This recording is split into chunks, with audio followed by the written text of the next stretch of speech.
एकादशी के दिन जब जल आप शंकर भगवान को चढ़ाने के लिए जाएं, तो आप हर रोज ही चढ़ाने जाते हो, पर जब एकादशी का दिन रहे शंकर जी के मंदिर में आप जल अर्पित करें, 3 बार आपको अपने मुख से स्वधा स्वधा स्वधा या स्वधा स्तोत्र का पाठ, इसमें 12 श्लोक हो, आपको जरूर करना चाहिए शिव शंकर के मंदिर में नंदी जी के पास में बैठकर। ऐसा तो आपके पास बहुत आ रहा है और वह पैसा आपके घर में टिक नहीं रहा। डॉक्टरी में, पुलिस में, एक्सीडेंट आदि में, कहीं गलत जगह पर, वेश्यागिरी में कहीं पर पैसा जा रहा है, जुआ में, मांसाहार में, मदिरा पान में पैसा आ बहुत रहा है, पर आपका ऐसे ही निकल जा रहा है, टिक नहीं रहा, रुक नहीं रहा। मांगने आया, दे दिया, फिर वहाँ से वापिस नहीं आया। आप कह रहे हो हमारा पैसा लौटा दो और वो पैसा नहीं आ रहा है। एकादशी के दिन गंगा जी के जल में मात्र 7 बेल पत्री डालकर नंदीश्वर भगवान अर्थात शंकर भगवान के शिवलिंग के सामने नंदी जी होते हैं, नंदी के चरण पर गंगा जी का जल चढ़ाकर बेल पत्री शिव पर अर्पित कर कर के घर में रुपया पैसा आना शुरू हो जाता है। पैसा गलत जगह पर नहीं जाता, गलत स्थान पर वह धन कभी जाएगा ही नहीं। विष्णु भगवान ने एकादशी को कहा,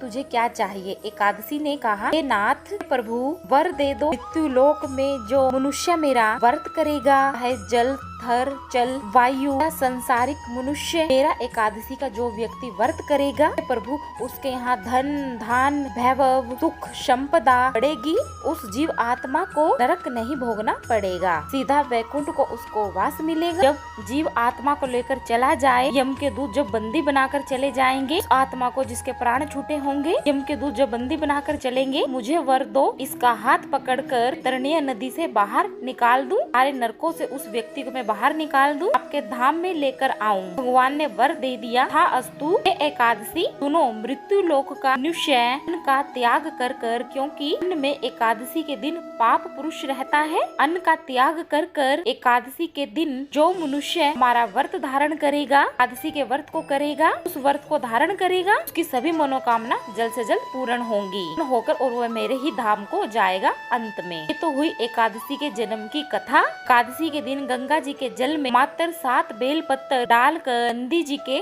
शंकर भगवान के शिवलिंग के सामने नंदी होता है, नंदी जी के चरणों पे गंगा जी का जल चढ़ाकर बेलपत्री शिव शंकर पर एक एक करके श्री शिवाय नमस्तुभयम, श्री शिवाय नमस्तुभयम करके जपते हुए शिव शंकर पर अर्पित कर कर उसके घर में रुपया रुकना चालू हो जाता है। फिर वह गलत जगह पर नहीं जाता, गलत स्थान पर वह धन जाएगा ही नहीं, इसका व्यापार नहीं चलता, जिसके घर में पैसा नहीं आता, या नौकरी नहीं लग रही, या सर्विस नहीं लग रही, जगह जगह पर जाकर इंटरव्यू भी दे रहे हो, जगह जगह पर जाकर आप अप्लाई भी कर रहे हो, भी आपका काम नहीं बन रहा है, उसके लिए जो यहाँ पर धन के लिए करते हैं, को विष्णु पति के लिए करते हैं। गंगा जी के जल में तुलसी के 11 पत्ते डाले जाते हैं, उसको किसी भी नारायण के मंदिर में, राम कृष्ण शिव के मंदिर में नहीं, राम के, कृष्ण जी के, भगवान विष्णु के, हनुमान जी के मंदिर में, नारायण के जितने भी मंदिर हैं, उस मंदिर में किसी भी पात्र में भरकर रख आते हैं, उससे भी जॉब सर्विस नौकरी में सफलता प्राप्त हो जाती है। यह उपाय भी सिर्फ एकादशी के दिन ही होता है। कुछ देर तक पात्र को रखा जाता है, फिर वही पात्र का जल किसी भी वृक्ष के नीचे डाला जाता है, तभी नौकरी के लिए फायदा होता है। गंगा का जल कोई साधारण जल नहीं, दशमी,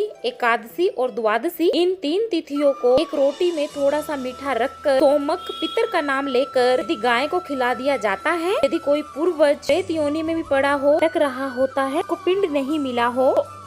अचानक मर गया होता है, मधुवती में चला गया होता है, की मुक्ति एकादशी, दशमी और द्वादशी 3 दिन सोमक पितर का नाम लेकर रोटी में, पूरी में थोड़ा सा मीठा रख कर गाय को खिला दीजिए। 3 दिन लगातार वह पितर कभी भी भटकते नहीं, उनको मुक्ति प्राप्त हो जाती है, मिल जाता है।